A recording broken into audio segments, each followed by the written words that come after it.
nalagyan na natin ng ano, ng mga plywood, tapos meron ng pinto. Nalagyan na natin ng pinto, guys. So ito na yung pinto niya, guys. Oh, may pinto na siya. Ito yung isa. Oh. Diba? Oh, yan. Yun, oh.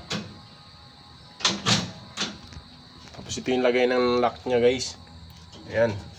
Sa gitna ng dalawa. Pag nilagyan mo ng padlock sa gitna, hindi matanggal yung dalawa. Ayan, di ba?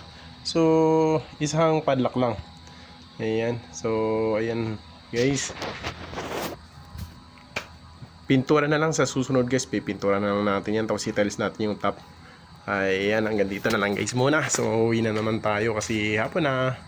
Ay, yun know, sa mga hindi pa nakasubscribe dyan, ayan, please subscribe our channel. Ayan, huwag kalimutang mag-like, mag-comment, at saka pa-share na rin po para kumalat po yung video natin. Ayan, maraming salamat po.